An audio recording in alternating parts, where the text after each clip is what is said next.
అందరూ నా గొంతులో గొంతు కలుపుతూ జై భీమ్. చంద్రబాబు నాయుడు గారు పిన్నెల్లిలోని పల్లెలోని ఎస్సీ దళితులు ఘోషిస్తున్నారు. ఇప్పటికన్నా వినపడుతుందా లేదా అర్థం చేసుకో. రెడ్ బుక్ అన్నావా, రెడ్ బుక్ కూడా మిగలదు నీకు. చివరికి 3 ఏళ్ల తర్వాత గుర్తుపెట్టుకో. ఇప్పటికన్నా అంబేద్కర్ గారు రాసిన రాజ్యాంగాన్ని పాటించు. అన్ని వర్గాల వారిని నివసించే హక్కు, మాట్లాడే హక్కు, భాష హక్కు, లేదు ఓటు హక్కు ఉన్న వాళ్ళందరినీ కాపాడు. హక్కుల్ని కాలరాస్తానంటే ఓ 6 నెలలు, సంవత్సరం, 2 సంవత్సరాలు.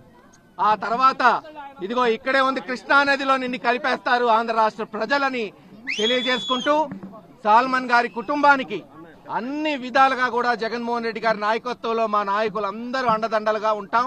వాళ్ళకి న్యాయం జరిగే వరకు ఈ పోరాటం కొనసాగుతుంది. త్వరలోనే ఎంపీ గారి ఆధ్వర్యంలో జగన్మోహన్ రెడ్డి గారి ఆదేశాల మేరకు ఢిల్లీని కూడా గడగడాయించబోతుంది వైఎస్ఆర్సీపీ పార్టీ. పిన్నెల గ్రామానికి సంబంధించి దాదాపుగా 300 కుటుంబాలు ఇక్కడి నుంచి వెలివేయబడినాయి. వెలివేయడం అంటే వైఎస్ఆర్ కాంగ్రెస్ పార్టీకి ఓటేశారన్న ఒక ఉద్దేశంతో ఈ ఊరు నుంచి తెలుగుదేశం పార్టీకి సంబంధించినటువంటి గూండాలు తరిమేయడం జరిగింది. వాళ్ళు దాదాపుగా 2 సంవత్సరాలు కావస్తున్నా కూడా ఊరు బయటే ఉన్నారు. సో కేవలం మందా సల్మాన్ గారు తన భార్యకి ఆరోగ్యం సరిలేకపోతే చూపించడానికి వచ్చినందుకు అత్యంత పాశవికంగా తన ఇంటి ముందే కొట్టడం, ఆయన స్పృహ తప్పిపోవడం, తర్వాత హాస్పిటల్లో జాయిన్ అయ్యి 2 రోజుల తర్వాత చనిపోవడం జరిగింది. ఈ రాష్ట్రంలో అంబేద్కర్ రాసినటువంటి రాజ్యాంగం అమలు జరగట్లేదు. కేవలం తండ్రి కొడుకులు రాసుకున్నటువంటి రెడ్ బుక్ రాజ్యాంగం మాత్రమే అమలు జరుగుతూ ఉంది. దీనికి సంబంధించి వైఎస్ఆర్ కాంగ్రెస్ పార్టీ ఇప్పటికే పలుమార్లు వీళ్ళు చేస్తున్నటువంటి అగత్యాల మీద కంప్లైంట్ చేయడం జరిగింది. కోర్టుల్లో కేసులు నడుస్తూ ఉన్నాయి. ఖచ్చితంగా మందా సల్మాన్ గారి యొక్క కుటుంబానికి న్యాయం జరిగే వరకు వైఎస్ఆర్ కాంగ్రెస్ పార్టీ పోరాటం చేస్తుంది. వైఎస్ జగన్మోహన్ రెడ్డి గారి యొక్క నాయకత్వంలో ఖచ్చితంగా రాబోయే పార్లమెంట్ సమావేశాల్లో దీనికి సంబంధించినటువంటి ఈ ఇష్యూకి సంబంధించి ఖచ్చితంగా పార్లమెంట్ సమావేశాల్లో ప్రశ్నిస్తాం. ఈ ప్రభుత్వాన్ని ఎండగడతాం. ఖచ్చితంగా హ్యూమన్ రైట్స్ కమిషన్, ఎస్సీ కమిషన్లకి తలుపు తట్టి వీళ్ళకి న్యాయం జరిగే వరకు వైఎస్ఆర్ కాంగ్రెస్ పార్టీ అండగా ఉంటుంది. ఖచ్చితంగా ఈ ప్రభుత్వం బుద్ధి తెచ్చుకొని మందా సల్మాన్ అన్న యొక్క కుటుంబానికి ఆర్థికంగా తోడ్పాటును అందించాలి. ప్రభుత్వ ఉద్యోగం ఖచ్చితంగా ఇవ్వాలి. ఇలాంటి ఘటనలు జరగకుండా పునరావృతం కాకుండా చూసుకోవాలి. వెళ్లిపోయినటువంటి కుటుంబాలని తిరిగి ఈ ఊర్లో ప్రవేశపెట్టాలి. వాళ్ల మధ్యలో ఎలాంటి ఇబ్బందులు లేకుండా వాళ్ళని ప్రశాంతమైనటువంటి జీవనం కల్పించే పరిస్థితిని కల్పించాలని ఈ ప్రభుత్వాన్ని హెచ్చరిస్తున్నాం. ఎప్పుడు మీరు అనుకున్నట్టు జరగదు. మీరు ఒక నియంతృత్వ ధోరణిలో ఒక హిట్లర్ మాదిరిగా పరిపాలించాలంటే ఇప్పుడేం ప్రజలు ఈ యుగంలో ఊరుకునే ప్రశ్న లేదు. రాబోయే ఎలక్షన్లో ఖచ్చితంగా మీకు బుద్ధి చెప్తారు.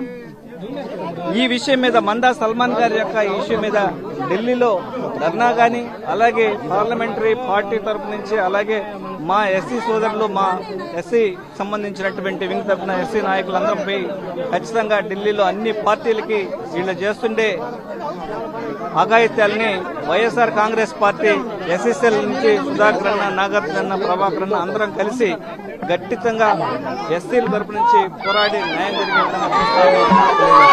రాష్ట్రంలో మరి సుమారుగా సంవత్సర కాలం నుంచి దారుణమైన ఎస్సీ, ఎస్టీ, బీసీ మైనారిటీల మీద జరుగుతున్న దాడులు ఈ ప్రభుత్వం యొక్క పరిపాలనని మరి సూచిస్తుంది. పదవులు, పరిపాలన శాశ్వతం కాదు. ఈ ఎవరు అనుకుంటున్నా, ఎవరు అనుకోకపోయినా గానీ ఈ రోజున ఈ సంవత్సరంన్నరలో మీరు మూట కట్టుకున్న పాపం మిమ్మల్ని ఊరక వదిలేసేది లేదు. గుర్తుంచుకోవాలి. ఆంధ్ర రాష్ట్రం అంతా కూడా మరి నిన్న మొన్న చూసినట్టయితే బాపట్ల కాన్స్టిట్యున్సీలో మాటూరు దగ్గరలో మరి గొల్లల మీద జరిగింది, ఎస్సీల మీద జరిగింది, ఎస్టీల మీద జరిగింది, మైనారిటీల మీద జరిగింది. ఏంటి ఈ ఘోరం? ఎక్కడ కూడా పోలీస్ యాక్షన్ కనపడలేదు. పోలీసులు ఏం చేస్తున్నట్టు? పోలీస్ సోదరులకు నేను చెప్తున్నాను, మనం చట్టం మీద ప్రకారం ఏ విధంగా ఉందో ఆ విధంగా పనిచేయాలి. మనం ఉప్పు తిని ప్రమాణం చేసి వచ్చాము. నా సోదర పోలీసులకి ఇదే చెప్తున్నాను. ప్రభుత్వాలు శాశ్వతం కాదు. ఈ రోజు ఒకళ్ళు ఉంటారు, రేపు ఇంకొకళ్ళు ఉంటారు. కానీ మన ప్రమాణం శాశ్వతం. కులాలు, మతాలు, ప్రాంతాలు అన్నిటికీ అతీతంగా మనం ప్రమాణం చేసి వచ్చాం. కాబట్టి పోలీస్ సోదరులకు మీరు పర్ఫెక్ట్గా ఉంటే రాష్ట్రం ఇంత రావణ కాష్టం కాదని ఈ సందర్భంగా నేను తెలియపరుస్తున్నాను. ఇవన్నీ కూడా మరి ఎందుకు ఇలా చేస్తున్నారు? ఎందుకు? ముఖ్యంగా ఈ రోజు పిన్నెల్లికిన నేను ఈ ప్రాంత వాసిని, గురజాల వాసిని. ఈ ప్రాంతంలో మరి పిన్నెల్లిలో చూసినట్టే ఇంత దారుణమా? ప్రభుత్వం ఉందా? ప్రభుత్వం ఉంటే ఈ విధంగా 300-400 కుటుంబాలు బయట ఉంటే ప్రభుత్వం ఏం చేస్తున్నట్టు? దీనికి మరి కూటమి ప్రభుత్వ నాయకులు ఏం సమాధానం చెప్తున్నారని ఈ సభాముఖంగా అడుగుతున్నాను.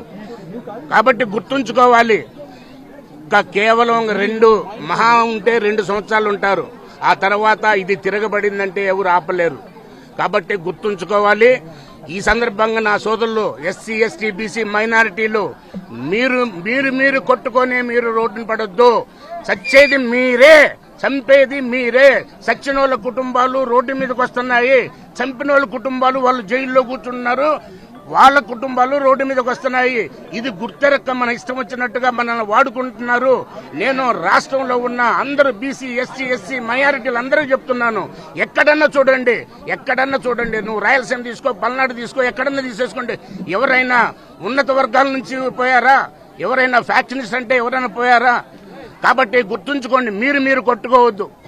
ఏంటి ఇక్కడ జరిగినా ఎక్కడ జరిగినా గానీ మనల్ని నిన్ను నాతోటి నిన్ను చంపడం, నువ్వు నన్ను చంపమంటావు, ఇదేనా? దీని ఎందుకు మీరు ప్రోత్సహిస్తున్నారు? మీరు ఎదిరించండి. మీరందరికీ ఐకమత్యంగా ఉంటే ఇందాక సోదరులు చెప్పినట్టు 40% ఉన్నారు. ఈ 40% ఏకమైతే ఒక్కసారి ఉమ్మూస్తే ఆ ఉమ్ములో కొట్టుకుపోతారు. గుర్తుంచుకోవాలి. ఎస్సీ, ఎస్టీ, బీసీ, మైనారిటీ సోదరులకు నేను నమస్కారం పెట్టి చేస్తున్నా. మీరందరూ ఒక తాటి మీదకి రావాలని కోరుకుంటున్నాను.